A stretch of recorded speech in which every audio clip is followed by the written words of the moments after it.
কিরে, এই সকালবেলা তো মাঞ্জা মেরে কোথায় যাচ্ছিস? আয়নার সামনে দাঁড়িয়ে চুল ঠিক করছিলাম, তখনই আম্মু কথা বলল। আরে আম্মু, তুমি না কাল রাতে বললে আজকে মায়া আসবে, ওকে আনতে যেতে হবে? বুঝলাম, মায়াকে আনতে যাবি। তা এত মাঞ্জা মারার কি আছে আব্বাজান? এখানে মাঞ্জা মারার কি হলো আম্মু? নতুন ড্রেস, আবার চুলে জেল দিচ্ছিস, কাহিনী কি বলতো? তাহলে একটা কাজ করি, লুঙ্গি আর সেন্টু গেঞ্জি পরে বাস স্টেশনে চলে যাই।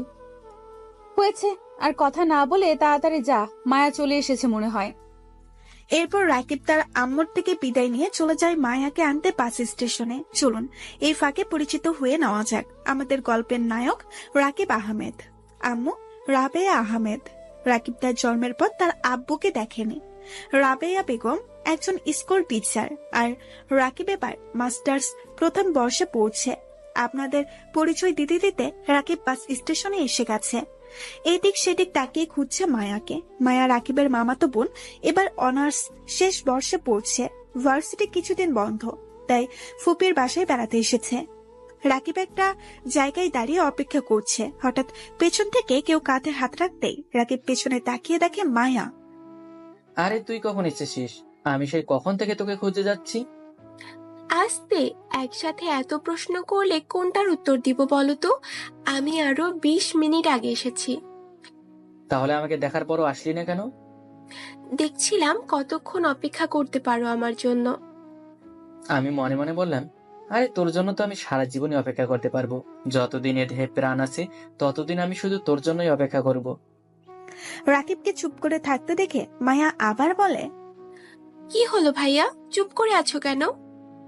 বড্ড ফাজিল হয়ে গেছিস, চল বাসায় যাওয়া যাক। বলেই রাকিব মায়ার হাত থেকে ব্যাগটা নিয়ে তার বাইকের সামনে চলে যায়।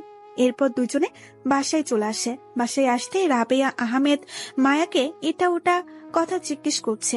রাকিব বলে, আম্মু, মায়া মাত্র এলো, ওকে আগে ফ্রেশ হতে দাও, তারপর না হয় কথা বলো। কতটা পথ জার্নি করে এসেছে।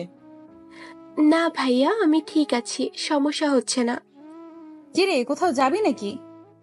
রাকিব কি বলবে বুঝতে পারছে না। জানে এখন কিছু বলতে গেলে উল্টো বাসটা তাকিয়ে দিবে, তাই আর কিছু না বলে নিজেই রুমে চলে যায়। এদিকে মায়া তার ফুপির সাথে আরো কিছু সময় কথা বলে নিজের রুমে চলে যায়। রাকিব এতক্ষণ উকি দিয়ে দিয়ে দেখছিল মায়া রুমে গেছে কিনা।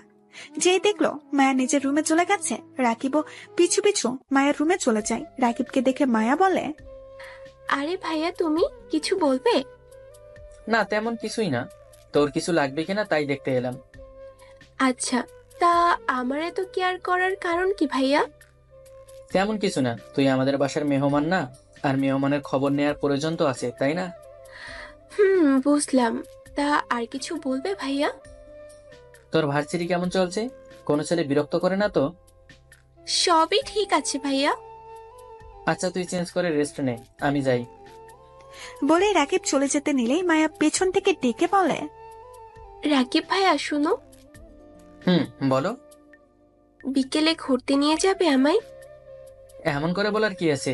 তুই বল কোথায় যাবি, আমি তোকে সেখানেই নিয়ে যাব। তুমি যেখানে নিয়ে যাবি সেখানেই যাব। আচ্ছা, তাহলে রেডি হয়ে থাকিস। আর একটা কথা ছিল। হুম, বলো। পাঞ্জাবি পরো নীল রঙের, কেমন? রাকিব মুস্কি হেসে মাথা নাড়িয়ে হ্যাঁ বলে নিজের রুমে চলে যায়। দুপুরে তিনজন একসাথে খাবার খেয়ে কিছু সময় গল্প করে। বিকেলে রাকিব মায়ার কথা মতো নীল রঙের পাঞ্জাবি পরে নিচে অপেক্ষা করছে। রাবেয়া আহমেদ রাকিবকে দেখে বলে, কিরে, কোথাও যাবি নাকি? মায়া ঘুরতে যেতে চাইলো, তাই ওকে নিয়ে একটু ঘুরে আসি। আচ্ছা, ভালো তো, খুব মাঞ্জা মারতে শিখে গেছিস দেখছি আজকাল। আচ্ছা আম্মু, তুমি সবসময় আমার পিছনে লেগে থাকো কেন বলো তো? সত্যিটা বল আমায়, তাহলে আর কিচ্ছু বলবো না। কি সত্যি শুনতে চাও আম্মু? তুই মায়াকে ভালোবাসিস, তাই না রাকিব? রাকিব তার আম্মুর কথা শুনে মাথা নিচু করে আছে। ছেলেকে এমন লজ্জা পেতে দেখে আর বুঝতে পারেনি রাবেয়া আহমেদ তার ছেলের যে প্রেমে পড়েছে। রাবেয়া আহমেদ আবার বলে, তা মায়াকে বলেছিস তুই যে ওকে ভালোবাসিস? এখনো বলিনি, তবে খুব তাড়াতাড়ি বলে দেবো আম্মু। আবার দেরি না হয়ে যায়। সেই দিকে তাকায় রাকিব। তার রাবেয়া আহমেদ। রাকিব হা করে এক দৃষ্টিতে তাকিয়ে আছে মায়ার দিকে। রাকিব মায়ার দিকে তাকিয়ে মনে মনে বলে, এই মেয়ে আমাকে না মেরে ছাড়ছে না। এমনিতেই তো পাগল হয়ে আছি ওর জন্য, তার উপর যদি এভাবে সেজে আমার সামনে আসে, নিজেকে সামলাই কি করে। রাকিব এতটাই বিভোর মায়াকে দেখতে, পাশে যে তার আম্মু আছে সেটা ফুলেই গেছে। রাবেয়া আহমেদ ছেলেকে এমন করে তাকিয়ে থাকতে দেখে মুখ টিপে হাসতে হাসতে সেখান থেকে চলে যায়। মায়া রাকিবের সামনে এসে তুড়ি বাজিয়ে বলে, কি ভাইয়া, এমন করে কি দেখছো? চোখের পলকই পড়ছে না? আমি আনমনে বলে উঠি, তোকে দেখছি, ঠিক নীল পরি মতো লাগছে তোকে আজকে। কি বললে? রাকিব মায়ার কথায় বাস্তবে ফিরে। একটু আগে সে কি বলেছে আনমনে মনে মনে বলছে। ইস, মায়া মনে হয় সব বুঝে ফেলেছে। বুঝলে তো ভালো, আর কষ্ট করে বলতে হবে না। কিন্তু পাগলিটা কিছু বোঝে না নাকি, নাকি বুঝতে চায় না আমি ওকে ভালোবাসি। রাকিবকে চুপ করে থাকতে দেখে মায়া আবার বলে, এখানেই দাঁড়িয়ে থাকবে না আমায় নিয়ে ঘুরতেও যাবে? আরে হ্যাঁ, চলো। বলেই দুজনে বাসা থেকে বের হয়। এরপর রাকিবকে তার বাইক বের করে। মায়া রাকিবের পেছনে বসে এক হাত রাকিবের কোমর জড়িয়ে ধরে আছে, অন্য হাত রাকিবের কাঁধে। রাকিব মুচকে এসে বাইক চালাতে শুরু করে। কিছু সময়ের মধ্যে দুজনে একটা নদীর পাড়ে আসে। বাইক থেকে নেমে বাইক পার্ক করে। নদীর পাড়ে গিয়ে দুজনে বসে পড়ে। মায়া বলে, এখানে নিয়ে আসলে কেন ভাইয়া? কেন, তোর পছন্দ হয়নি? হয়েছে তো। খুব সুন্দর আর রোমান্টিক পরিবেশ। এখানে সাধারণত কাপলেরা আসে মনে হয়, তাই জানতে চাইলাম এখানে কেন আনলে। এই জায়গায় আমার খুব পছন্দ জানিস। যখনই মন খারাপ হয় তখনই আমি এখানে চলে আসি। নদীর এই বিশাল আকারের ঢেউ, আশপাশে গাছে থাকা পাখিদের কিচিরমিচির শব্দ শুনে মনটা মুহূর্তে আনন্দে নেচে ওঠে। মায়া মুগ্ধ নয়নে তাকিয়ে রাকিবকে দেখছে আর মন দিয়ে কথাগুলো শুনছে। মায়া বলে, সত্যি জায়গাটা অনেক সুন্দর, মন ভালো হওয়ার মতোই। আর আমার পছন্দের জায়গা তোকে তো দেখাতেই হবে, তাই না? কেন? তোমার পছন্দের জায়গা আমাকে কেন দেখাতে হবে? এসব বাদ দে, তো তোর বয়ফ্রেন্ড কয়টা? হবে 4-5টার মতো। কি, 4-5টা বয়ফ্রেন্ড তোর? আরে দূর, মজা করছিলাম। এসব প্রেম ভালোবাসায় আমি নেই। তোমার গার্লফ্রেন্ড আছে কিনা সেটা বলো। আছে আবার নেই। আছে আবার নেই মানে কি ভাইয়া? মানে আমি ওকে একতরফা ভালোবাসি, তাকে কখনো বলা হয়নি ভালোবাসি। বলে দিলেই তো পারো, তাহলে হয়তো তোমার ভালোবাসাটা পূর্ণ হয়ে যেত। বলে অন্য পাশে তাকিয়ে চোখের পানি মুছে নেয়। রাকিব কাউকে ভালোবাসে, কথা শুনে বুকের ভেতরে এক চিলতে মেঘ এসে বাঁধে মুহূর্তে। কারণ মায়াও সেই ছোট্ট থেকে রাকিবকে ভালোবাসে, তবে সাহস হয়নি কখনো বলার। রাকিব মায়াকে বলে, ভয় করে যদি না বলে দেয়, আর আমার প্রথম ভালোবাসা অপূর্ণ থেকে যায়। তোমার ভালোবাসা যদি সত্যি হয়, সেই মেয়েটাও বাধ্য হবে তোমাকে ভালোবাসতে, বুঝলে? বুকের ভেতর পাহাড় সমান যন্ত্রণা রেখে কথাটা বলল মায়া। তাহলে কিভাবে বলবো তাকে, একটু বলে দে না প্লিজ। আমি কি করে বলবো? আমি কি কখনো কারোর সাথে প্রেম করেছি নাকি? আচ্ছা তাহলে তুই একটু উঠে দাঁড়া, আমি তোর সাথে প্র্যাকটিস করে পরে আমার ওকে বলবো, কি বলিস? আমি পারবো না, বাসায় যাব, মাথা ব্যথা করছে। বলেই মায়া হাঁটতে গেলে আমি মায়ের সামনে গিয়ে হাঁটু ভাঁজ করে বসে পড়ি। এটা দেখে তো মায়ের রীতিমতো অবাক।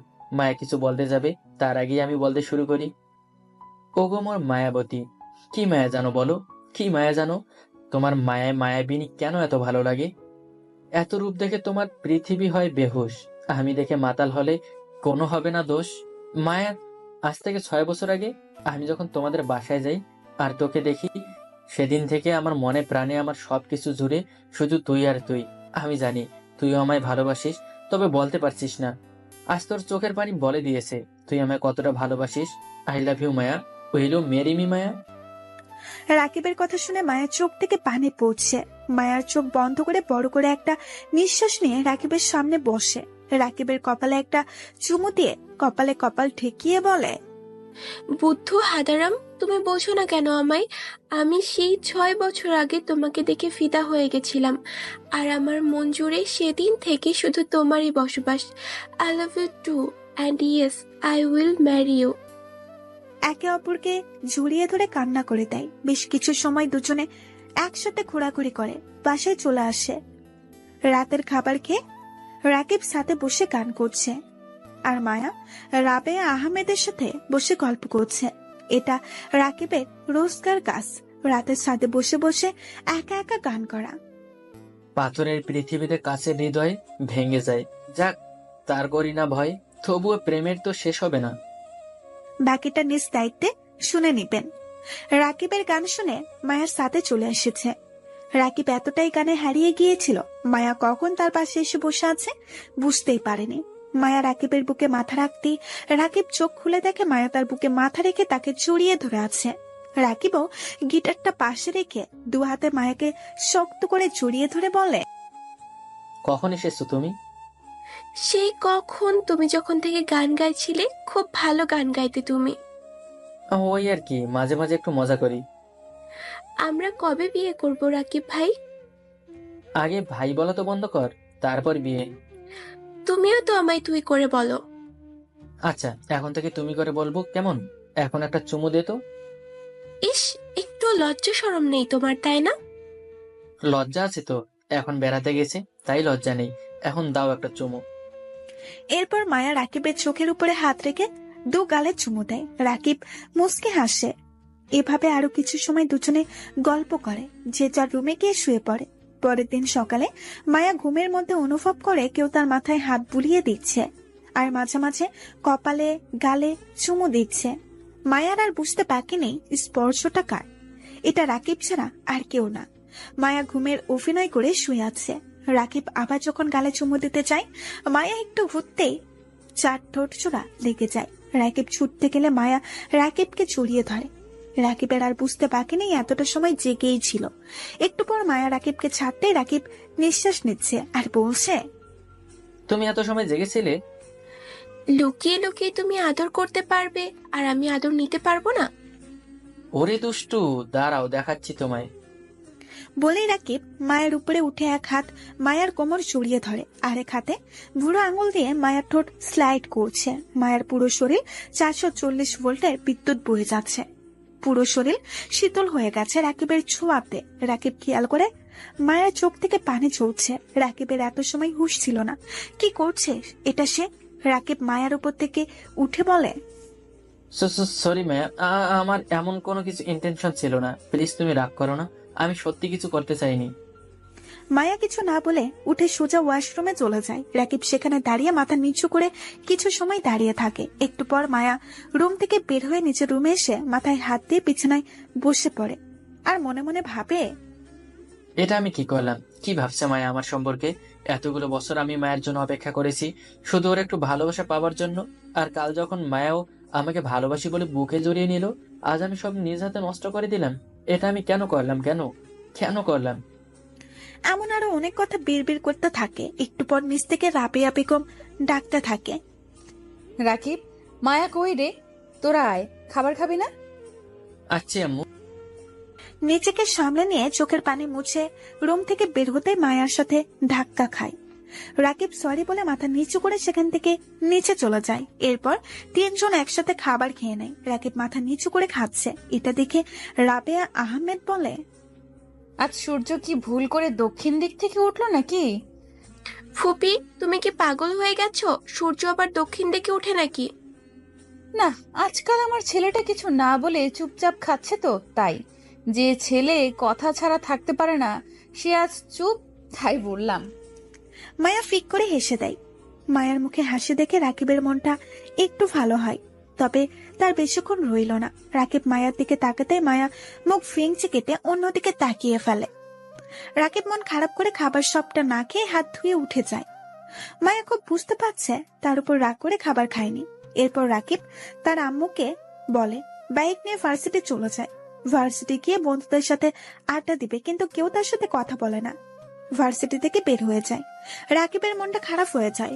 মনে মনে বলে, এদের আবার কি হলো? আমি কি কোনো ভুল করেছি? আমার উপর কোনো কারণে হয়তো রেগে আছে। বলেই মন খারাপ নিয়ে সকল ক্লাস শেষ করে বাসায় চলে আসে।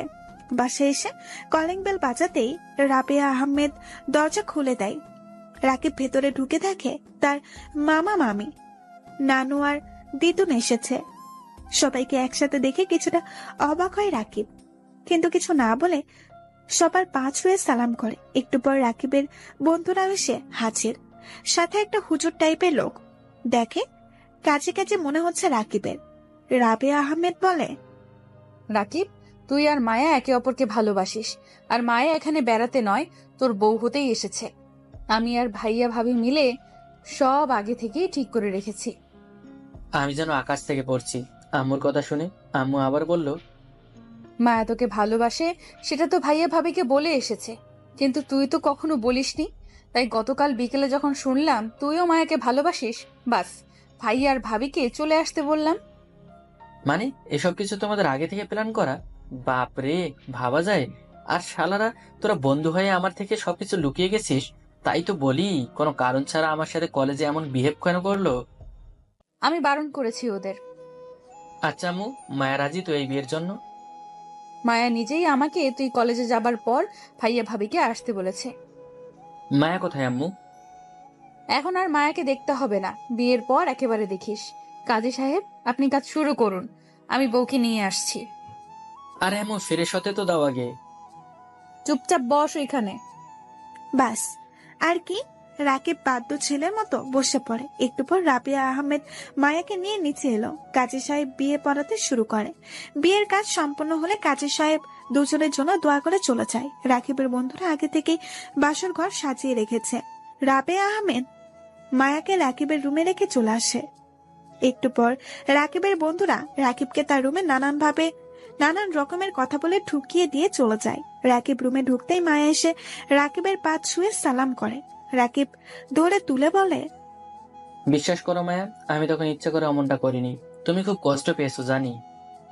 কষ্ট পেয়েছি ঠিকই, কারণ কি জানো, আমি আর বাকি 5টা রিলেশনের মতো আমাদের রিলেশনটা অপবিত্র করতে চাইনি। আমি জানি তখন তুমি ইচ্ছে করে ওটা করনি, তবে কিন্তু এখন ইচ্ছে করলেই করতে পারো। বেটা মন মে লাড্ডু ফুট গয়া। রাকিব ধীরে ধীরে মায়ের কাছে গিয়ে মায়াকে জড়িয়ে ধরে। এরপর জানতে হলে বিয়ে করে ফেলুন। আরে ভাই, নতুন বিয়ে করেছে, একটু একা ছেড়ে দিন। বন্ধুর বোনের বিয়েতে এসেছি, চারপাশে খুব হই হুল্লোড়। বরাবরই আমার এই চেঁচামেচি ভালো লাগে না। আজ গায়ে হলুদ, কাল বিয়ে, সবাই খুব আনন্দ করছে। আমার বিরক্ত লাগছে।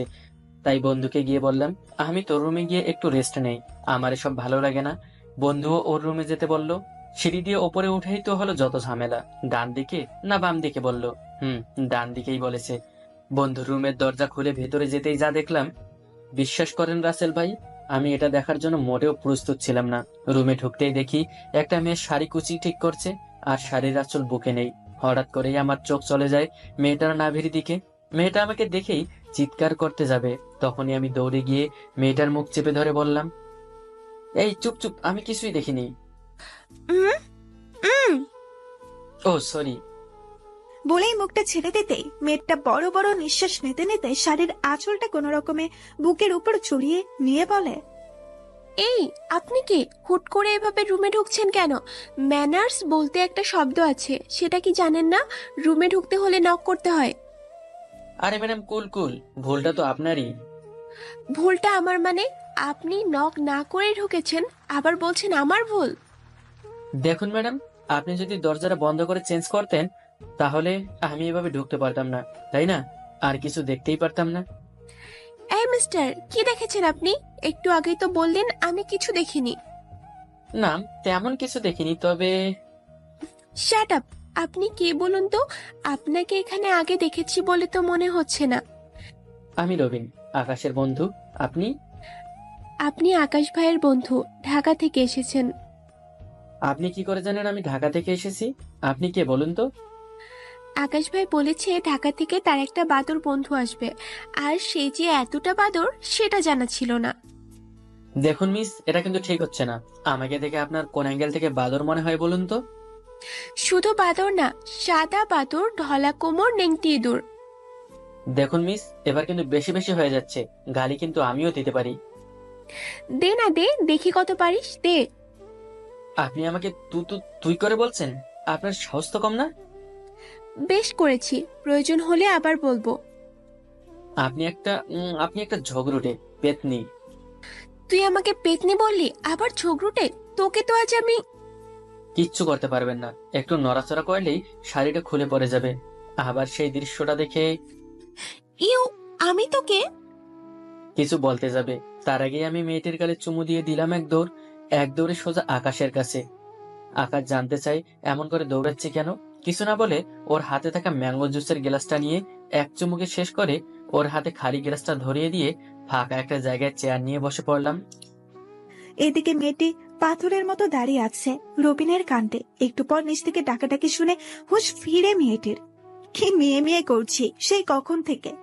চলুন আমাদের গল্পের নায়ক আর নায়িকার সাথে পরিচয় হয়ে নেওয়া যাক। আমাদের গল্পের নায়ক রবিন খান, বাবা মায়ের একমাত্র ছেলে। বাবা ইকবাল খান এই শহরের টপ বিজনেসম্যান। রবিন এবার মাস্টার্স ফাইনাল ইয়ারে ঢাকা বিশ্ববিদ্যালয় থেকে পড়াশোনা করেছে। আমাদের গল্পের নায়িকা সুব্রতা জামান, আব্বু আম্মুর একমাত্র মেয়ে। বাবা সৈয়দ জামান একজন নামকরা ব্যবসায়ী। আর সুব্রতার মা, সুব্রতার বয়স যখন 5 বছর তখন মারা যায়। সুব্রতাও ঢাকা বিশ্ববিদ্যালয় থেকে অনার্স কমপ্লিট করেছে।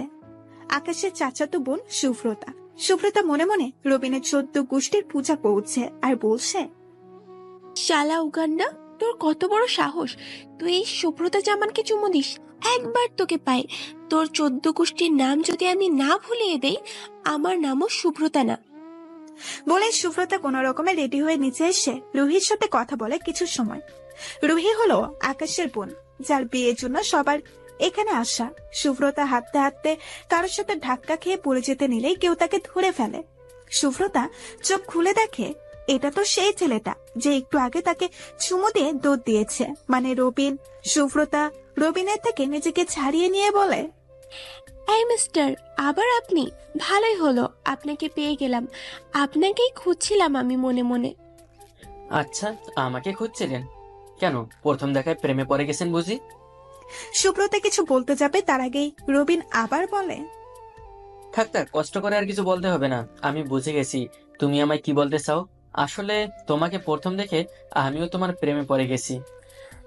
এই মিয়া, একা একা বক বক না করে আমাকে বলতে দিবেন? নিজে নিজেই সব বলে যাচ্ছে। ঠিক আছে বলো, না হলে পরে বলবে আমি কিছু বলতে দেইনি। আপনার সাহস হয় কি করে এই সুব্রতা জামানকে কিস করার? সুব্রতা আবার কে? আমি সুব্রতা। আপনার সাহস হয় কি করে আমাকে কিস করার? দেখো, কিস করতে সাহস লাগে না, জানতে হয়। Are you mad? একটা অপরিচিত মেয়েকে আপনি কিস করে আবার এসব বলছেন? ঠিক আছে, তখন আমি করেছি কিস, এখন তুমি করে দাও সমানে সমানে কিস, হিসাব বরাবর। ইস, শখ কত, আমি ওনাকে কিস করব। ওকে, কিস করতে হবে না, বন্ধুত্ব তো করতে পারো। আমি আপনার সাথে কেন বন্ধুত্ব করতে যাব? আপনি আমার কতটা বড় সেটা জানেন? বন্ধুত্বে বড় ছোট ধনী গরিব দেখে হয় না, আমি তোমার ফ্রেন্ড হতে চাই, তুমি ভেবে দেখো কি করবে। বলে সেখান থেকে চলে যায়। একটু পর গায়ে হলুদের কাজ শুরু হয়ে যায়। সবাই রাহির গায়ে হলুদ দিয়ে দেয়। দেখতে দেখতে হলুদের অনুষ্ঠান শেষ হয়ে যায়। এরপর সবাই একসাথে ডান্স করে। হঠাৎ আকাশ মাইক্রোফোনে হাত নিয়ে রবিনকে গান গাইতে বলে। সুব্রতা মনে মনে বলে, এই বাদুরটা গান গাইতে জানে নাকি? রবিন আসার সময় সাথে করে গিটার নিয়ে এসেছে। রবিন মাঝে মাঝে গান করে, স্কুল কলেজ এমনকি ভার্সিটিতে গান করে, অনেক পুরস্কার পেয়েছে। রবিন গিটার হাতে নিয়ে টুংটাং আওয়াজ তুলে সুব্রতার দিকে তাকিয়ে গান গাইতে শুরু করে। সারা রাত ভোর চোখের ভেতর স্বপ্নে তোমার আনাগোনা, নেমে আসে ভোর থাকে তবু ভোর, হাওয়ায় হাওয়ায় জানা শোনা, তুমি দেখা দিলে তাই মনে জাগে প্রেম প্রেম কল্পনা, আমি তোমার হতে চাই, এটা মিথ্যে কোনো গল্প না। গান শেষ হয়ে গেছে, কিন্তু সুব্রতা এখনো রবিনের গানের মাঝে ডুবে আছে, আর রবিনও তাকিয়ে আছে সুব্রতার চোখের দিকে। সবার হাততালির শব্দে দুজনের ঘোর কাটে। দুজন দুজনের দিকে তাকিয়ে একটা মুচকি হাসি দেয়। এরপর দেখতে দেখতে গায়ে হলুদ, বিয়ে সব শেষ হয়ে যায়। এর মধ্যে রবিন আর সুব্রতার মাঝে খুব ভালো একটা বন্ধুত্ব সৃষ্টি হয়। দুজন দুজনের সম্পর্কে সবকিছু জানে। আজ রবিন চলে যাবে ঢাকা, তাই সুব্রতার মন খারাপ। সুব্রতা সাদে একা একা দাঁড়িয়ে আছে। রবিন সুব্রতাকে খুঁজতে খুঁজতে সাদে চলে আসে। এসে দেখে সুব্রতা মন খারাপ করে গ্রিলের সাথে হেলান দিয়ে দাঁড়িয়ে আছে। রবিন সুব্রতার কাছে এসে বলে, তুমি এখানে? আর আমি তোমাকে কত জায়গায় খুঁজলাম। কি হয়েছে তোমার? কোনো কারণে মন খারাপ? আমরা আর 2 দিন পরে যাব, তুমি থেকে যাও না এই 2 দিন। ইচ্ছে থাকলেও পারছি না, আমার শরীরটা একটু অসুস্থ, তাই যেতেই হবে। আর 2 দিন পর তুমিও তো ঢাকায় যাচ্ছ, আমাদের দেখা তো হবেই। আমি এখন আর 1 সেকেন্ডও তোমার থেকে দূরে থাকতে পারবো না রবিন। তার মানে তুমি আমাকে ভালোবাসো? এখনো বলতে হবে? তুমি বোঝো না, আমি সেই প্রথম দেখাতেই তোমার প্রেমে পড়ে গেছি। ইচ্ছে করে তোমার সাথে কথা বলার জন্য ঝগড়া করেছি। ভাবলাম তুমি আমাকে প্রপোজ করবে, কিন্তু তার হলো কই। আমিও তো সেই প্রথম যেদিন তোমাকে দেখেছি তোমার প্রেমে পড়ে গেছি। বলবো বলবো করে বলা হয়ে ওঠেনি। ভয় হতো তুমি যদি না করে দাও আর রাগ করে আমাদের বন্ধুত্বটা নষ্ট করে দাও, তাই। বুদ্ধ একটা, আমার চোখের ভাষা তুমি বোঝো না? এখন খুব বুঝতে পারছি। তাহলে প্রপোজ করো। রবিন আশেপাশে তাকিয়ে কিছু খুঁজছে। দেখে ছাদের একপাশে কিছু কালো গোলাপের গাছ, আর একটাই ফুল আছে তাতে। রবিন গিয়ে ফুলটা ছিঁড়ে এনে সুব্রতার সামনে হাঁটু ফাঁস করে বসে ফুলটা এগিয়ে দিয়ে বলে, বুকের ভেতর স্বপ্ন নিয়ে তোমার কাছে আমার ছুটে আসা। দাও না প্রিয়া, দাও না তুমি অনন্তকাল তোমার ভালোবাসা। তুমি আপন করে নাও না আমাকে। আমি ভালোবাসি ভালোবাসি তোমাকে। একবার শুধু তোমার হাতটা ধরার সুযোগ দাও সুব্রতা।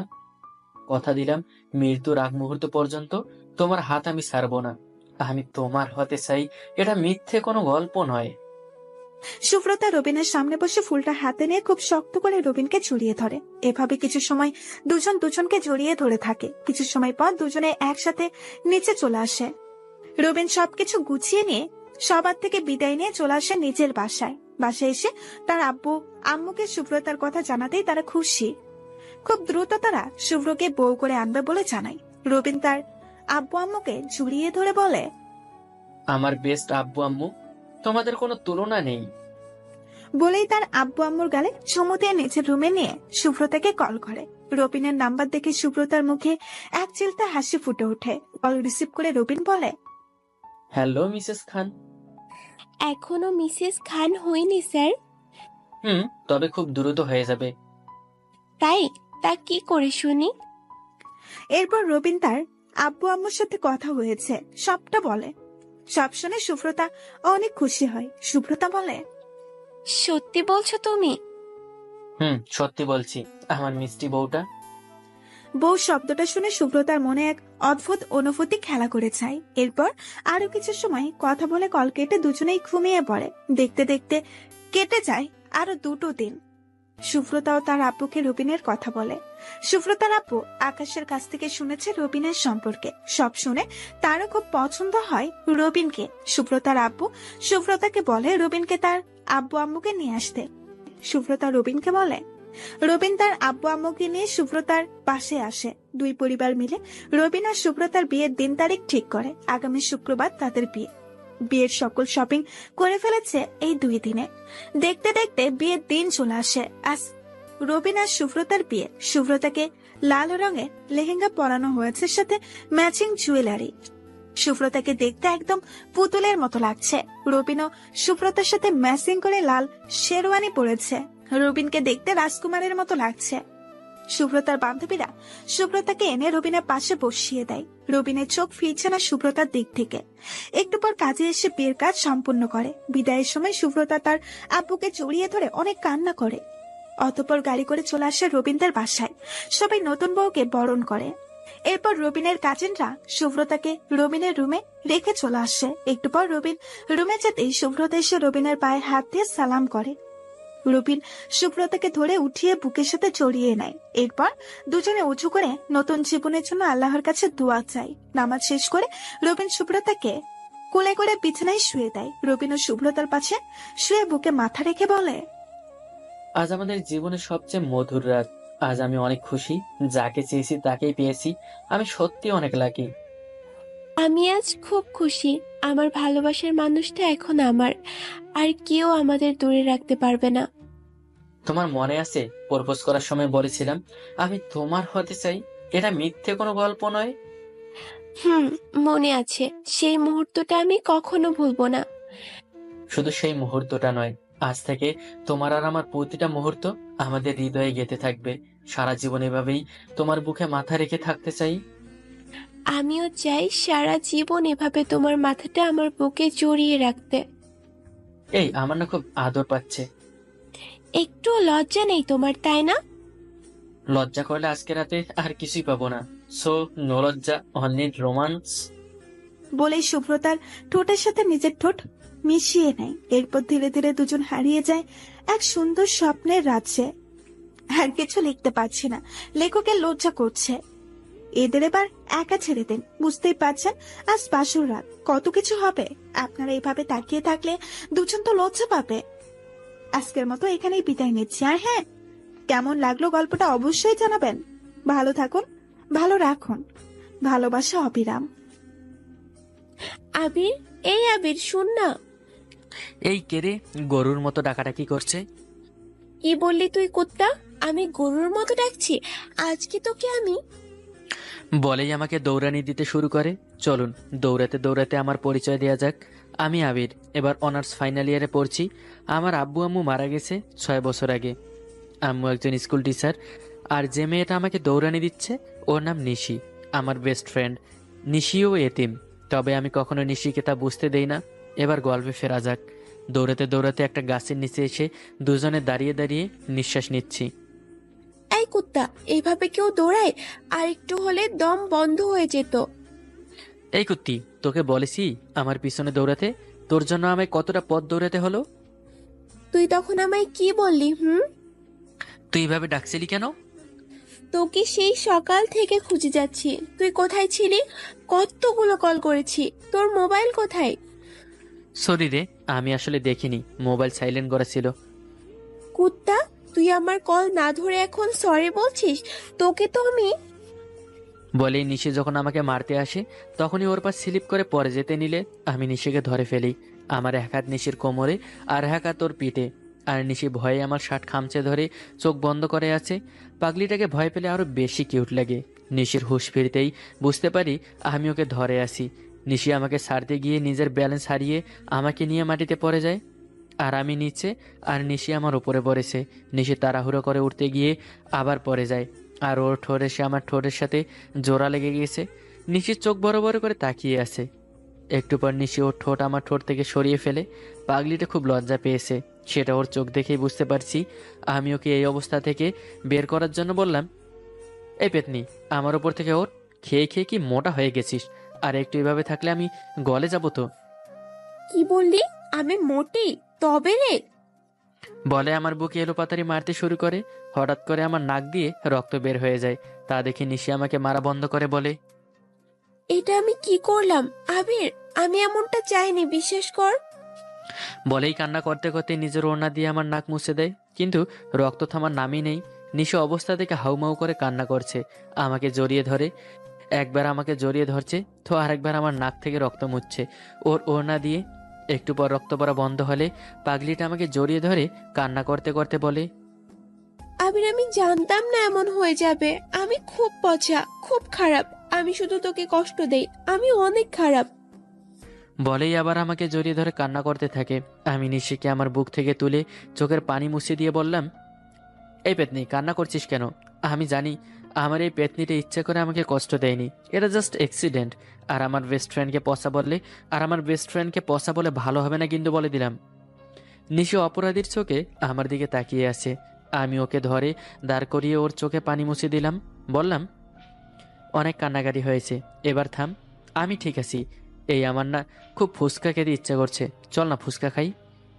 সত্যি তোর অনেক কষ্ট হচ্ছে না? হচ্ছে তো, তবে সেটা তোর চোখের পানি দেখে। বাদর একটা। আর তুই বান্দরনি। বলেই দুজনে একসাথে হেসে দেই। এরপর ব্যাগ থেকে পানির বোতলটা বের করে দুজনেই মুখ ধুয়ে চলে আসি ফুচকা খেতে। ফুচকা খেয়ে নিশিকে ওর হোস্টেলে রেখে আমিও আমার হোস্টেলে চলে আসি। বাসায় এসে খাবার খেয়ে নিশির সাথে কিছু সময় কথা বলে ঘুমিয়ে পড়ি। আর নিশি চলে যায় টিউশনি করাতে। নিশির এই টিউশনিটা আবিরই ঠিক করে দেয়। দেখতে দেখতে কেটে যায় আজকের দিনটা। রাতের খাবার খেয়ে এসে নিশিকে কল করি। নিশি কল রিসিভ করে। কি রে কুত্তা, কি করিস? শুয়ে আছি কুত্তি, তুই? এই তো বসে আছি। খেয়েছিস? হুম, খেয়ে তোকে কল করলাম। তুই খেয়েছিস? হুম, খেয়েছি। তোর সাহস তো কম নয়, তুই আমায় মিথ্যে বলছিস। আসলে খেতে ইচ্ছে করছে না। চুপচাপ খাবার খেয়ে এসে আমায় কল দে, না হলে তোর খবর আছে। আচ্ছা, যাচ্ছি। কিন্তু তুই কি করে আমায় বুঝিস বলতো? তোকে তোর থেকে বেশি আমি চিনি, বুঝলি? এখন যা, খাবার খেয়ে আয়। নিশি ঠিক আছে এই বলে খাবার খেতে চলে যায়। আমি এরপর আম্মুর সাথে কিছু সময় কলে করে কথা বলি। এর মধ্যে নিশি 2বার কল করে ফেলেছে। আমি কল ব্যাক করতেই সাথে সাথে কল রিসিভ করে। মনে হচ্ছিল আমার কলের জন্য পাগলিটা অপেক্ষা করছিল। কল রিসিভ করেই, এই কুত্তা হারামি, তুই কার সাথে বিজি ছিলি বল?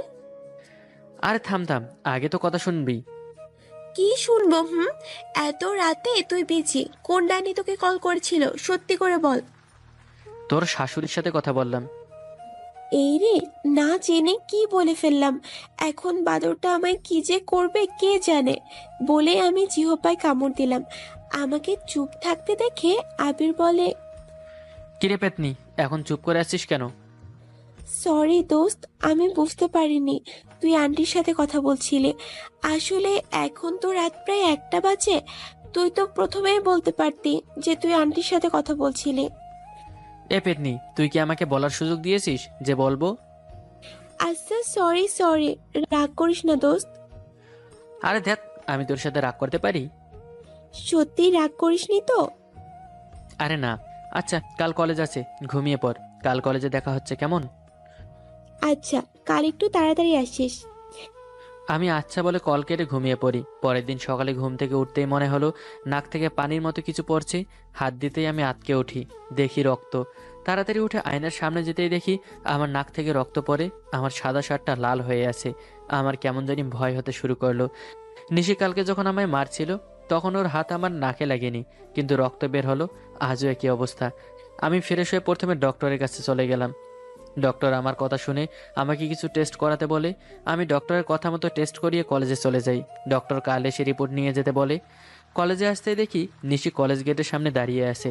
আমি কাছে আসতেই প্রথমে আমাকে উত্তম মধ্যম দিয়ে বলে, এই কুত্তা, তোকে তাড়াতাড়ি আসতে বলেছি আর তুই আসলে লেট করে। তোর জন্য প্রথম ক্লাসটাই মিস হলো। তোকে বারণ করলো কে? তুই ক্লাস করতি? তোকে ছাড়া আমার ক্লাস করতে ভালো লাগে না, তুই জানিস না? আচ্ছা হয়েছে, চল কোথাও বসে আড্ডা দেই। বলেই কলেজের পিছনে পুকুর পাড়ে বসে দুজনে কিছু সময় আড্ডা দেই। এরপর পরে ক্লাসগুলো করে দুজন দুজনের হোস্টেলে চলে আসি। হোস্টেলে এসে আম্মুর সাথে কিছু সময় কথা বলে নিশির সাথে কথা বলি। রাতে রুমের বারান্দায় দাঁড়িয়ে দাঁড়িয়ে ভাবছি, যে করেই হোক কাল নিশিকে আমার মনের কথা বলবো। যা হয় হবে। আমি কাল ওকে বলবো আমি তোকে ভালোবাসি। নিশিও একা একা বারান্দায় দাঁড়িয়ে ভাবছে। এই বাদরটার আশায় থাকলে কখনো প্রেম করা হবে না। ভালোবাসে কিন্তু বলবে না। তোকে বলতে হবে না আবির। আমি জানি তুই আমাকে ভালোবাসিস। কাল তোকে সবার সামনে প্রপোজ করে নিজের করে নেব। বলেই নিশি মুচকি হাসে। এইদিকে আমি এসব ভাবছি আর হাসছি। এরপর রুমে এসে ঘুমিয়ে পড়ি। কিছু সময় নিশির সাথে কথা বলে পরের দিন সকালে ঘুম থেকে উঠে ফ্রেশ হয়ে চলে যাই ডক্টরের কাছে। ডক্টরের কাছে যেতেই ডক্টর যা বলল, বিশ্বাস করেন নোমান ভাই, আমার মাথায় যেন আকাশ ভেঙে পড়েছে। ডক্টরের কাছে বারবার জানতে চাইলাম এই রিপোর্ট আমার কিনা। ডক্টর জানালো তিনি নাকি 4বার টেস্ট করিয়েছেন। চোখের পানি আর ধরে রাখতে পারলাম না। ডক্টর জানায় আমার ক্যান্সার, আর লাস্ট স্টেজে আছি। বাঁচার কোনো সম্ভাবনা নেই। আমার হয়তো বেশি হলে 10 থেকে 15 দিন এই পৃথিবীর আলো দেখতে পারবো। চোখের পানি মুছে হসপিটাল থেকে বের হয়ে কলেজে চলে আসি। কলেজ মাঠে আসতেই নিশি দৌড়ে এসে আমার সামনে হাঁটু ভাঁজ করে বসে আমার দিকে কয়টা গোলাপ ফুল এগিয়ে দিয়ে বলে, আবির, অনেক অপেক্ষা করেছি তোর মুখ থেকে ভালোবাসি কথাটা শুনতে, কিন্তু তুই তো বলবি না। কিন্তু তুই যে আমায় ভালোবাসিস আমি সেটা জানি। আর আমিও তোকে খুব ভালোবাসি। আই লাভ ইউ আবির। আমি নিশিকে তুলে ঠাস করে ওর গালে থাপ্পড় দিয়ে বলি, তুই ভাবলি কি করে আমি তোর মতো একটা মেয়েকে ভালোবাসবো? আরে তোর মতো একটা মেয়েকে শুধু করুণা করা যায়, ভালোবাসা যায় না। এতিম বলে এতদিন তোকে শুধু করুণা করেছি, আর তুই সেটাকে ভালোবাসা ভেবে নিয়েছিস? ভালো করে শুনে রাখ, তোর মতো রাস্তার মেয়েকে শুধু করুণা আর দয়া করা যায়, ভালোবাসা যায় না। আর শোন, আজকের পর থেকে কখনো আমার সামনে আসবি না। তোর এই মুখটা আমি দেখতে চাই না, বুঝেছিস তুই? কলেজের সবাই আমাদের দিকে তাকিয়ে আছে। নিশির চোখ থেকে টপ টপ করে পানি ঝরে পড়ছে। নিশি হয়তো কখনো ভাবিনি আমি ওকে এভাবে কথা শোনাবো, কিন্তু কি করব আমি? আমি যে আর বেশি দিন নেই পৃথিবীতে। নিশি আমার মৃত্যুর কথা শুনলে নিজেকে কন্ট্রোল করতে পারবে না, তাই তো আজ না চেয়েও এত বাজেভাবে ওকে অপমান করলাম। আজকের পর থেকে হয়তো নিশি আমাকে ঘৃণা করবে। আমি তো তাই চাই ও আমাকে ঘৃণা করুক। নিশি কান্না করতে বলে। হ্যাঁ আবির, তুই ঠিকই বলেছিস। আমার মতো একটা রাস্তার মেয়ে তোকে কি করে ভালোবাসতে পারে? তোর সাথে থাকতে থাকতে আমি ভুলেই গেছিলাম আমি এতিম। আমি কখনো নিজেকে এতিম বলে তুই খুব রাগ করতি, বকতি আমায়, মনে আছে তোর? কিন্তু আজ তুই আমাকে আমার জায়গাটা চিনিয়ে দিলে। আমি বামুন হয়ে চাঁদের দিকে মিছে হাত বাড়িয়েছি, কিন্তু তুই চিন্তা করিস না, আমি আজকের পর আর কখনো তোর চোখের সামনে আসবো না। অনেক করেছিস তুই আমার জন্য, তার জন্য তোর কাছে আমি সারা জীবন ঋণী হয়ে থাকবো। আর তোকে অনেক অনেক ধন্যবাদ আমাকে এতদিন এত যত্ন করে আগলে রাখার জন্য। বলেই নিশি চোখের পানি মুছতে মুছতে সেখান থেকে দৌড়ে চলে যায়। আমি পাথরের মতো সেখানে দাঁড়িয়ে আছি, মনে মনে বলছি, আই এম সরি জান, তুই আমায় ক্ষমা করে this.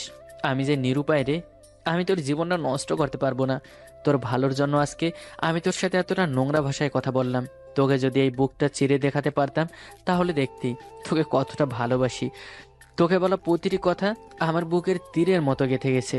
I am sorry Nishi, I am really sorry. বলেই আর এক মুহূর্ত সেখানে না থেকে হোস্টেলে চলে এসে নিজের সব জামা কাপড় ব্যাগে ভরে নিজের গ্রামে নিজের মায়ের কাছে চলে আসি। আর ওইদিকে নিশি হোস্টেলে ফেরার পর থেকেই কান্না করছে আর বলছে, আবির, কেন তুই এতদিন এত ভালোবাসা দিয়ে আমায় আগলে রেখেছিলি? এই এতিম মেয়েটাকে যদি একদিন ছুঁড়েই ফেলে দিবি। এতদিন যা করেছিস সব তোর আমার প্রতি করুণা আর দয়া ছিল। আমি কত বোকা, এই করুণাকে ভালোবাসা ভেবে নিয়েছিলাম। তবে আর তোর সামনে যাব না, তুই ভালো থাকিস। আমি বাসায় এসে আম্মুর সাথে কোনো কথা না বলে নিজের রুমে গিয়ে দরজা বন্ধ করে ওয়াশরুমে গিয়ে শাওয়ার ছেড়ে দিয়ে চিৎকার করে কান্না করছি আর বলছি, হে আল্লাহ, কি এমন পাপ করেছিলাম তোমার কাছে, যার জন্য তুমি আমায় এত বড় শাস্তি দিলে? এই সুন্দর পৃথিবীতে কত মানুষ তো আমার এখনো দেখা বাকি, যাকে নিয়ে সুন্দর একটা সুখের সংসার বাঁধতে চেয়েছিলাম, আজ তাকে কলেজের সবার সামনে আমি থাপ্পড় দিয়ে কত জঘন্যভাবে অপমান করলাম। কেন তুমি আমাকে এত তাড়াতাড়ি এই পৃথিবী থেকে কেড়ে নিতে চাও? কি এমন পাপ করেছি আল্লাহ, কি এমন পাপ করেছি? প্রায় 1 ঘন্টা পর ওয়াশরুম থেকে বের হয়ে নিজেকে সামলে নিয়ে ড্রেস চেঞ্জ করে মায়ের রুমে গিয়ে দেখি মা বিছানায় বসে বাচ্চাদের পরীক্ষার খাতা দেখছে। গিয়ে মায়ের কোলে মাথা রেখে শুয়ে পড়ি। মা অনেক কিছু জানতে চায়, কেন হুট করে চলে এলাম, নিশির সাথে ঝগড়া হয়েছে কিনা, আরও অনেক কথা। কিছু না বলে মাকে জড়িয়ে ধরে কান্না করে দেই। মা অনেক ঘাবড়ে যায়। আমাকে এভাবে কান্না করতে দেখে বুঝতে পারলাম এখানে থাকলে মা সব বুঝে ফেলবে, তাই চোখের পানি মুছে মাকে বলে বাইরে চলে যাই। মা অনেকবার জানতে চায় কেন এমন করলাম, পরে বলবো বলে বাইরে চলে যাই। সন্ধ্যায় বাসায় এসে দেখি মা আমার রুমে বসে কিসের একটা কাগজ বুকে জড়িয়ে কান্না করছে। বুঝতে পারলাম আমার রিপোর্ট কার্ডটা মা দেখে ফেলেছে। আমাকে জড়িয়ে ধরে অনেক কান্না করলো, আমিও মাকে জড়িয়ে ধরে কান্না করলাম। এরপর আমি মাকে বললাম, জানো মা, আজ না আমি নিশির সাথে অনেক খারাপ ব্যবহার করেছি, কিন্তু কি করব বলো, ও এই সত্যিটা জানতে পারলে নিজেকে শেষ করে দিবে। এরপর মাকে আজকে কলেজে যা যা হয়েছে সব বললাম। মা অনেক কান্না করছে আমাকে জড়িয়ে ধরে, আর আল্লাহর কাছে জানতে চাইছে কেন আমার সাথে তিনি এটা করলেন। দেখতে দেখতে কেটে যায় 7 দিন। আমার অবস্থা অনেক খারাপ। হঠাৎ করে নাক থেকে মুখ থেকে রক্ত পড়তে শুরু করে। মা আমাকে হসপিটালে নিয়ে যায়। ডক্টর আমাকে দেখে জানায় তাদের হাতে আর কিছুই নেই। আমি হসপিটালের বেডে শুয়ে মৃত্যুর জন্য অপেক্ষা করতে থাকি। হঠাৎ দেখি নিশি দৌড়ে এসে আমার কেবিনে ঢুকে দরজার সামনে দাঁড়িয়ে আমার দিকে তাকিয়ে আছে, আর চোখ থেকে পানি পড়ছে। নিশির দিকে তাকিয়ে আমি অবাক, কি অবস্থা করেছে নিজের এই কয়দিনে। চোখের নিচে কালো দাগ পড়ে গেছে, মুখটা কেমন শুকিয়ে গেছে, চুলগুলো এলোমেলো হয়ে আছে। আমি নিশিকে দেখে মায়ের দিকে তাকাতে মা বলল মা নাকি নিশিকে কল করে সব বলে দিয়েছে। নিশি আমার কাছে এসে আমাকে জড়িয়ে ধরে হাউমাউ করে কান্না করছে। আমার চোখ থেকেও পানি পড়ছে। নিশি বলে, তুই খুব খারাপ, খুব। আমায় কেন বললি না তুই? আমাকে তুই আপনই ভাবিস না। আজ আমার এই অবস্থা হলে তুই আমাকে ছেড়ে চলে আসতি, তাই না? না রে, কখনো আসতাম না, তো তো তোর পাশে থাকতাম। তাহলে কেন তুই আমার থেকে সব লুকিয়ে গেলি বল? সেদিন কলেজে তুই সবার সামনে আমায় যা বলেছিস আমার বিশ্বাস হয়নি, কিন্তু কেন জানি তোর ওপর অভিমানগুলো চেপে বসেছিল। আমি কেন সেদিন তোর খোঁজ না নিয়ে তোকে ভুল বুঝেছিলাম? এতগুলো বছর তোর সাথে কাটিয়েও আমি কেন তোকে বুঝতে পারলাম না? কেন? এইসব বলে আর কি হবে? আমিও তো তোর জায়গায় থাকলে এমনটাই করতাম। আমার ভুল হয়ে গেছে, আমার খোঁজ নেওয়া উচিত ছিল। কেন তুই এমন করেছিস আবির? এ- একবার একবার বল না ভালোবাসি, বল না একবার। নিশি কান্নার জন্য কথা বলতে পারছে না। সেদিন তোকে ভালোবাসি বলতে চেয়েও ভালোবাসি বলা হয়নি, আর হয়তো তা ভালোবাসি বলা হবে না। একবার তোর মুখে ভালোবাসি শুনতে চেয়ে আবির, বল না। একবার তো তোর বুকে জড়িয়ে ধরবি। নিশি আমাকে সাথে সাথে জড়িয়ে ধরে ওর বুকে শক্ত করে। একটু পর আমি খেয়াল করে আবির আমার হাত ছেড়ে দিয়েছে। আমি আবিরকে শুয়ে ওর নাকের সামনে হাত রাখতে বুঝতে পারি ওর নিঃশ্বাস নেওয়া বন্ধ হয়ে গেছে। চিৎকার করে কান্না করছি আবিরকে জড়িয়ে ধরে। আন্টিও কান্না করছে খুব। করবেই তো, ছেলে হারানোর কষ্ট কি কোনো মা সহ্য করতে পারে? এতটা সময় নিশির জীবনের 10 বছর আগের অতীত শুনছিল সবাই। নিশি রেডিওতে এসে তার না পাওয়া ভালোবাসার কথা বলছিল। নিশি আর কখনো বিয়ে করেনি। আবিরের ভালোবাসা আর স্মৃতি নিয়ে কাটিয়ে দিয়েছে দিনগুলো। আবির মারা যাবার পর নিশি সাদা শাড়ি পরে বিধবার মতো থাকে।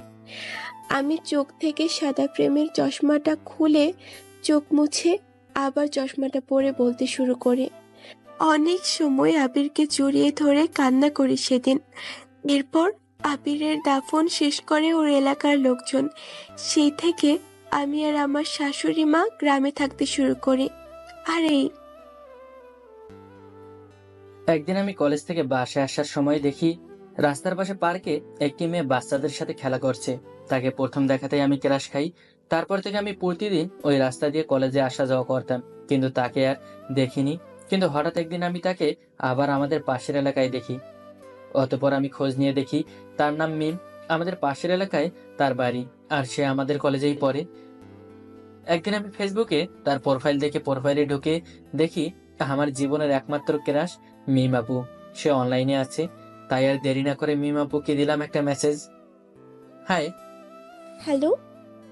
কেমন আছেন? ভালো। আপনি কেমন আছেন? আমি তো ভালোই আছি। তা আপনি এখন কি করেন?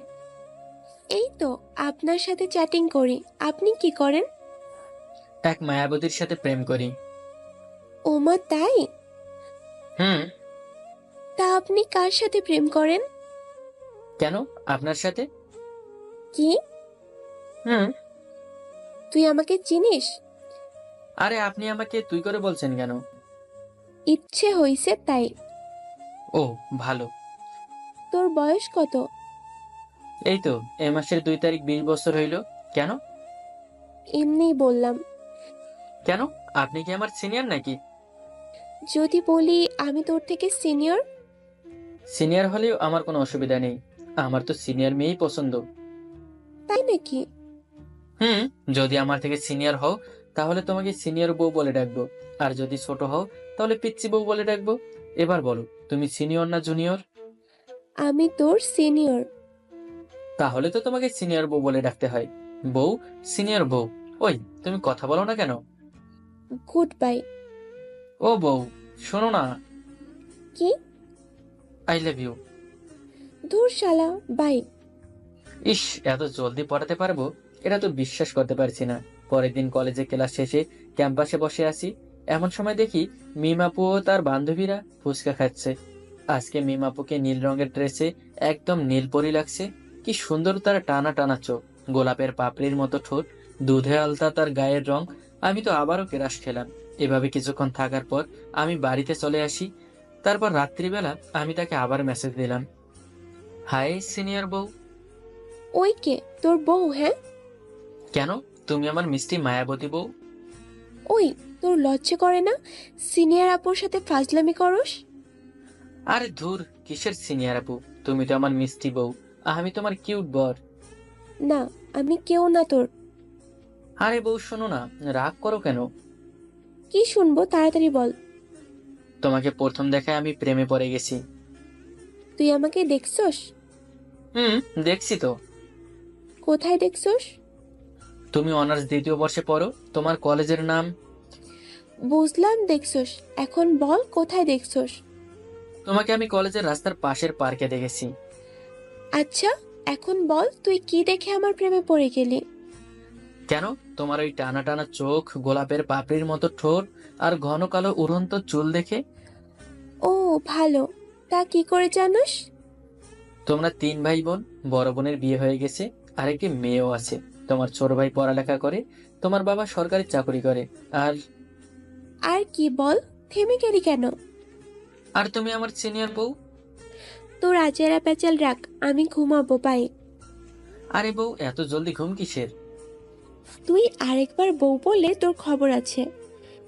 আচ্ছা, বউ বলবো না, জান বলবো। না বলবি না। তুমি যাই বলো না কেন, আমি বলবোই। যা ইচ্ছা বল, বাই। এ কথা বলেই মিমাপু অফলাইন হয়ে গেল। তাই আমিও ঘুমিয়ে গেলাম। পরদিন রাতে আবার মেসেজ দিলাম, হাই জান। তো কোনো কাজ কাম নাই? আপাতত তোমাকে পটানো ছাড়া আর কোনো কাজ নেই। আমি তো পেটাবো না। আরে বউ, ও বউ। আমি তোর বউ না, বুঝলি? এই কবুল বলো তো। না, আমি বলবো না। কবুল কবুল কবুল। কি বললেই হবে নাকি? হ্যাঁ, হবেই তো, কারণ আমি লিখেছি আর সেটা তুমি পড়েছো। তোরে যে আমি কি করব? কিছু করতে মন চাইলে আমাকে আদর করে দাও। তোর আদরের গোষ্ঠী কিলাই। তুমি কি লাও, আমি ঘুমাই। এই শোনো, আবার কি? I love you. ওই শোন, হ্যাঁ বলো। তুই কি আমার সাথে কাল দেখা করতে পারবি? বলো, কোথায় দেখা করতে হবে? যেখানে তুই আমাকে প্রথম দেখেছিলি। আচ্ছা ঠিক আছে। অতঃপর আমি অফলাইন হয়ে ঘুমিয়ে পড়ি। পরের দিন কলেজ বন্ধ ছিল, তাই আমি তার সাথে দেখা করার জন্য পার্কে চলে আসি। পার্কে ঢুকতেই দেখি মিমাপু পার্কে একটা বেঞ্চে বসে আমার জন্য অপেক্ষা করছে। আমি তার কাছে যেতেই সে বলল, আরে রাজ, কেমন আছো? জি, না মানে ইয়ে মানে ভালো। তুমি এই সময় এখানে? না ইয়ে মানে কি হয়েছে, এমন তোতলাচ্ছ কেন? আসলে আমি আপনাকে ফেসবুকে ভালোবাসার কথা বলি। কি, তুমি সত্যি বলছো? হ্যাঁ। আসলে আমিও তোমাকে ভালোবাসি। কি বললে? আমি তোমাকে অনেক আগে থেকে ভালোবাসি, কিন্তু আমি তোমার সিনিয়র বলে কিছু বলতে পারিনি। আমি তোমাকে ফেসবুকে রিজেক্ট করেছিলাম কারণ আমি রাজকে ভালোবাসি, আর সেই রাজ হলো তুমি। I love you Raj, will you marry me? খুশিতে আমার চোখ দিয়ে এক ফোঁটা অশ্রু গড়িয়ে পড়ে, আর আমি মিমকে জড়িয়ে ধরে বলি, I love you too. Yes, I will marry you. চল, আজ কলেজ শেষ করে সবাই মিলে ফুচকা খাবো। সত্যি বলছিস? হুম, ফুচকা তুই খাওয়াবি, ওকে? ওই, তুই না বললে তুই খাওয়াবি? এখন আমাকে এভাবে ফাঁসিয়ে দিচ্ছিস কেন? কিপটে একটা, কোন দিন তো নিজে থেকে খাওয়াবি না। ফাঁসাবো না মানে? বিপাশা রাত্রি প্রাপ্তি সবাই মিলে বলে উঠল, আজ নীলিমা ফুচকা খাওয়াবে। ওকে, আমিই খাওয়াবো। তোরা সবাই প্ল্যান করে আমায় ফাঁসিয়ে দিলি, ভালো হবে না কিন্তু। আমিও তোদের দেখে নিব। বলতে বলতে সবাই চললাম ফুচকার দোকানে। ও, আপনাদের তো পরিচয় দেওয়া হয়নি। আমি তৌফিকা, এবার একাদশ তৃতীয় বর্ষে পড়ি। খুব চঞ্চল স্বভাবের, ভদ্র একটু রাগী মেয়ে। নীলিমা, বিপাশা, রাত্রি, খুশি, পাখি আমরা একই সাথে পড়ি। নীলিমা আমার বেস্ট ফ্রেন্ড। ছোটবেলা থেকেই একজন আরেকজনের জানের জান। ছোটবেলা থেকেই একসাথে দুজন বড় হয়েছি। যতই ঝগড়া করি তারপরও দুজন কখনোই দুজনকে ছাড়া থাকতে পারি না। অনেক কথা বললাম আপনাদের সাথে। ফুচকার দোকান পেয়ে গেছি, আগে ফুচকা খেয়ে নিই, পরে কথা হবে। মামা, বেশি ঝাল দিয়ে ফুচকা দেন। আমারটা ঝাল কম দিবেন। কেন রে? মা বলছে ঝাল বেশি খেলে গ্যাস্ট্রিক হয়। তাই নাকি? আজকের ফুচকাটা খুব টেস্টি হয়েছে। দারুণ। খাওয়া শেষ, চললাম বাড়ির পথে। বিপাশা, রাত্রি, প্রান্তিকে বিদায় দিয়ে আমি আর নীলিমা একসাথে। ওদের তিনজনের বাড়ি একসাথে, আর আমার এবং নীলিমার বাড়ি পাশাপাশি। রাস্তায় যেতে দেখা হলো সে হতচ্ছাড়ার সাথে। শালা আমার জীবনটা ছারখার করে দিয়েছে। ক্লাস 9 থেকে আমার পিছু নিয়েছে। এক বেহাইয়া, ওর মতো বেহাইয়া আমার লাইফে কাউকে দেখিনি। ওই তো আমার সাথে একই ক্লাসে পড়ে, ওর নাম ফারাবি। আমাকে দেখেই বলে উঠল, হাই রাজরানী, কেমন আছিস? ওই কে তো রাজরানী? কোথায় গিয়েছিলি? কেন তোকে বলতে হবে? বলবি। কোথায় যাবি, কি করবি, সবকিছু আমার কাছে বলবি। কেন রে, তোর কাছে আমার বলতে বইই গেছে। তুই আমার সাথে প্রেম না করবি তো কি হয়েছে? মহল্লার যত টিনা মিনা রিনা আছে তারা সবাই আমার জন্য পাগল। হি হি হি। তোর টিনা মিনা রিনা আছে তো আমার পিছনে এত ঘুরঘুর করিস কেন? তোর বান্ধবীও আমার জন্য পাগল, বুঝলি? ওই যে কি জানি নাম, ওহ মনে পড়েছে, পাখি। যত সব, পথ ছাড়বি, আমার যেতে দে তো। তোকে কে আটকে রাখছে? যা এখান থেকে। বান্দর কোথাকার, চল। নীলিমা, চল। আচ্ছা তৌফিকা, ফারাবি মনে হয় সত্যিই তোকে ভালোবাসে। চুপ করবি, বাজে ছেলে কোথাকার। ওরে দেখতে ইচ্ছে করে না। তোর পছন্দ হলে তুই প্রেম কর ওই বান্দরটার সাথে। তুই এত রাগ করিস কেন রে? বাসায় এলাম, ভালো লাগছে না, রাগ উঠছে অনেক। শেষমেশ এই বান্দরটার হয়ে ওকালতি করছে নীলিমা। তৌফিকা, ফ্রেশ আয়, নাস্তা করবি? না, নাস্তা করব না। কেন, কি হয়েছে? শরীর খারাপ লাগছে? না, আমি ঠিক আছি। ঠিকভাবে না খেলে শরীর খারাপ করবে তো। পরে খাবো। ঠিক আছে। বিকেল পেরিয়ে সন্ধ্যা হলো। ভাবি, আমি আর রুদ্র লুডো খেলছিলাম। রুদ্র হলো আমার ভাইয়ের একমাত্র ছেলে। এমন সময় হঠাৎ ফোন বেজে উঠল। রিসিভ করতে ওপাশ থেকে বলে উঠল, আমার ফোনে টাকা নেই, এটা আমার আব্বুর ফোন। ও নীলিমা, কি বলবি বল। কাল তাড়াতাড়ি কলেজে আসবি। কেন? ভুলে গেলি কাল নাকি র্যাগ ডে? না, ভুলিনি। ওকে। ওকে, বাই। পরের দিন সকালে কলেজের উদ্দেশ্যে রওনা হলাম। সবার সাথে আজ দেখা হলো। সবাই আমায় ডাকছে, কথা বলছে, একজন আরেকজনকে রং দিচ্ছি, অনেক মজা করছি। দোস্ত, দেখছো? কি দেখবো? দেখো না। তখন থেকে সেই কি যেন দেখতে বলছিস। তৌফিকাকে দেখো, অন্য মহল্লার পোলার লগে রং মাখামাখি করতাছে। কি? দাঁড়া, দেখাচ্ছি মজা। তোমার লগে প্রেম না করুক, আমার লগেও না করুক, কিন্তু অন্য মহল্লার পোলার লগে কেন? চুপ কর, এখন এটা ভিডিও করে ওর ভাইয়ের কাছে পাঠাই। যেমন ভাবনা তেমন কাজ। তৌফিকে সবাইকে রং দিচ্ছে, হঠাৎ কানের নিচে একটা আওয়াজ হলো। ওই, তোর সমস্যাটা কি? তুই আমাদের মহল্লার ছেলেদের সাথে প্রেম না করে অন্য মহল্লার সাথে প্রেম করবি, সেটা আমি কিভাবে হতে দেই বল? কার সাথে প্রেম করব? কেন, আমরা কি নাই? কি? তোর মতো আটার বস্তার সাথে? ছি ছি ছি ছি ছি। আমি নইলে মোটা, ফারাবি তো কত স্মার্ট, ওর লগেও তো করতে পারো। ও স্মার্ট, শয়তানের হাড্ডি। কি বললি? তুই আমার ব্রেকআপ করেছস, আমিও তোরে একটা প্রেমও করতে দেব না। মানে? তুই রাস্তায় বসে কুত্তার মতো কাঁদবি, তোর একটা প্রেমও আমি টিকতে দেব না। কথাটা মিলিয়ে নিস। ওই কাবিলা ভাই কি বলে গেল? কি আর করতে পারবে, বাদ দাও। 5 দিন পর কলেজে যাচ্ছি, হঠাৎ রাস্তার মাঝখানে এসে। সরি। কেন? দেখ, আমি ভুল করছি। তো আমি কি করব? জানি না কি করবি, আমার উপর থেকে তোর অভিশাপ উঠে নিবি। আমি কাউকে অভিশাপ দেইনি। ভালোভাবে বলছি, তুই তোর অভিশাপ উঠিয়ে নে। কেন? এখন তোরা তো জ্বলছে কেন? যখন আমার ব্রেকআপ করাইছস তখন এসব মনে ছিল না? দেখ, ভালোভাবে বলছি, সরি, আমার ভুল হয়েছে। না, তোকে ক্ষমা করব না। ওই, তুই মহল্লার সব মাইয়ারে কি বলছস? একজন আমার সাথে প্রেম করছে না, বললাম তো সরি। তোকে এত সহজে ছাড়ছি না। সবে তো শুরু হয়েছে, এখনো কত কিছু বাকি আছে। এই রাস্তায় বসে বসে কুত্তার মতো কাঁদবি। দেখ লক্ষ্মী বোন আমার, তুই অনেক ভালো। আমিও প্রেম করব না, তোকেও প্রেম করতে দেব না। কলেজে গেলাম, ক্লাস করে কলেজ থেকে বের হতেই দেখি ফারাবির বন্ধুরা। সরি আপু। কেন?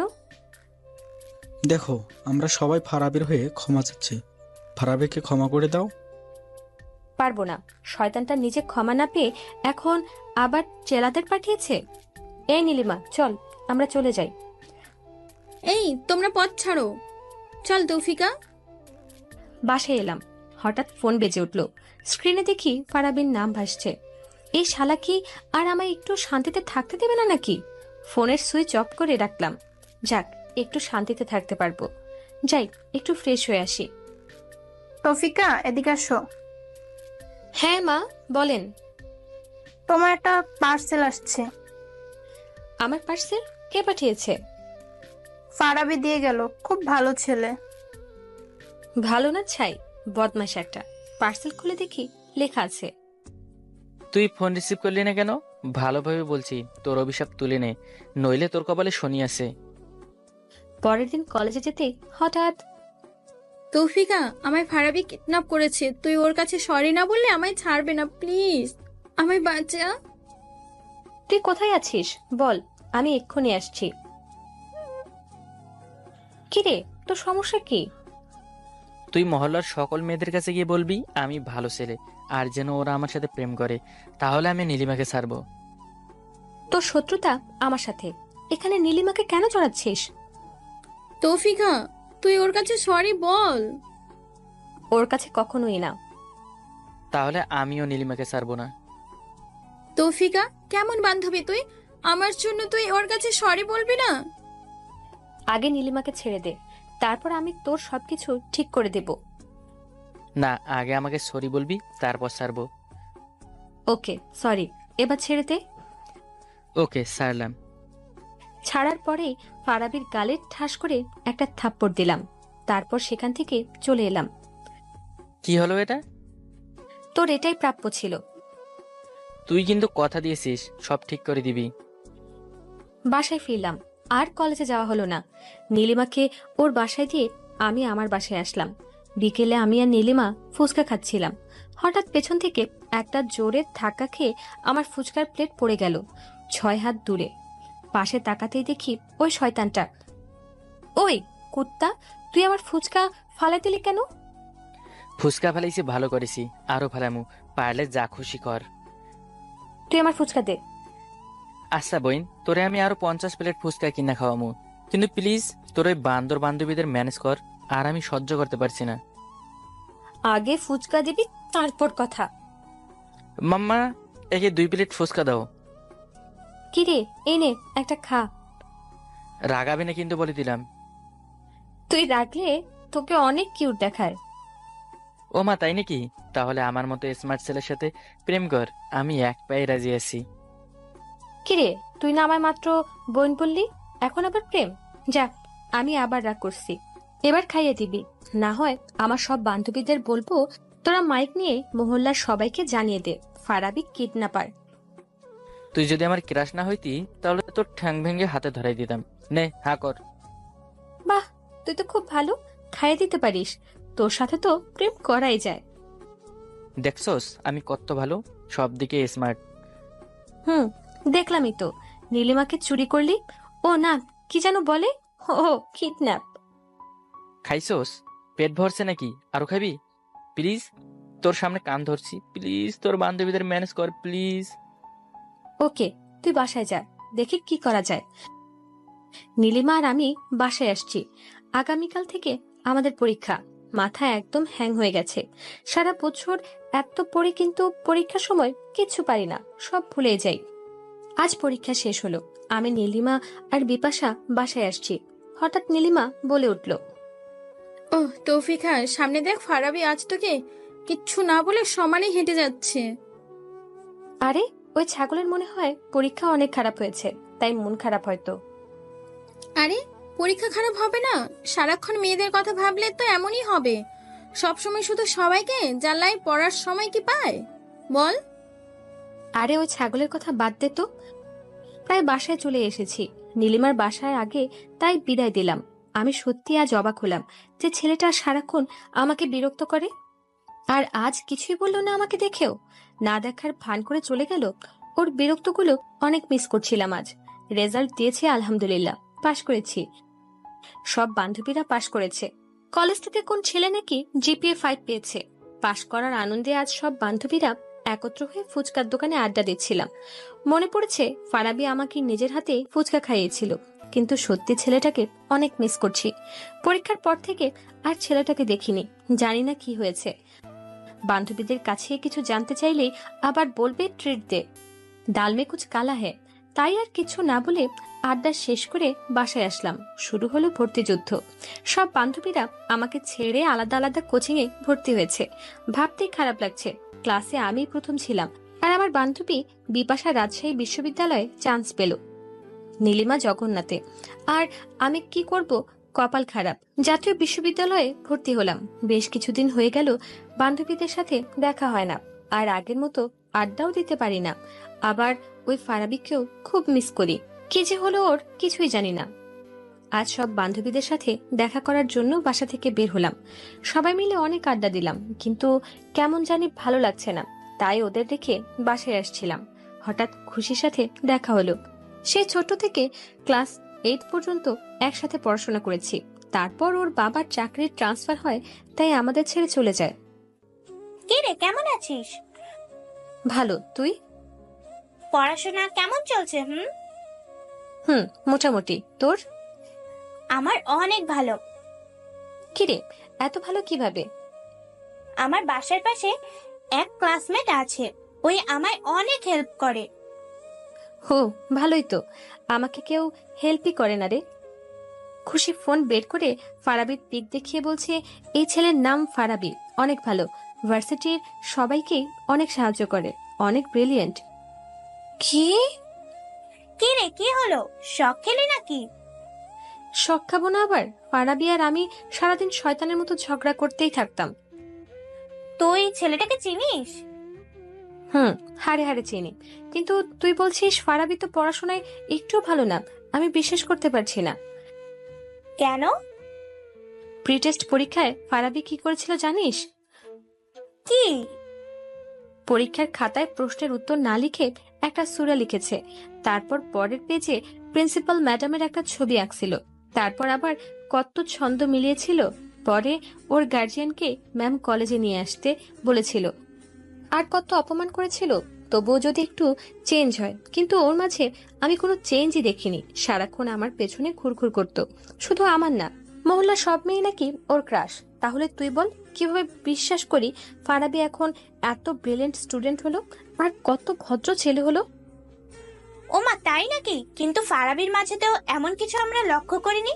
সবার সাথে ভালো ব্যবহার করে, আর ভার্সিটির সব মেয়েরা ওর উপর ক্রাশ। কিন্তু ফারাবি কাউকে পাত্তা দেয় না, কিন্তু সব সময় বলে আমি একজনকে অনেক ভালোবাসি। হো, তাই নাকি? তো কাকে ভালোবাসে? ভার্সিটির কেউই জানে না রে, নাম বলে না। হয়তো কলেজের কাউকে ভালোবাসে। ও ভালো, আচ্ছা ভালো থাক, সন্ধ্যা হয়ে আসছে, বাসায় যেতে হবে। আচ্ছা, তোর নাম্বারটা দে তো। ওকে নে।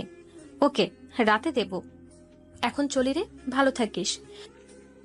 বহুদিন পর বান্ধবীর সাথে দেখা হলো। মেয়েটা ঠিক আগের মতোই আছে, একটুও পাল্টায়নি। বাসায় এসে ডিনার করে বিছানায় আসলাম। সত্যি একটু ঘুম আসছে না, সারাক্ষণ ফারাবির কথা মনে পড়ছে।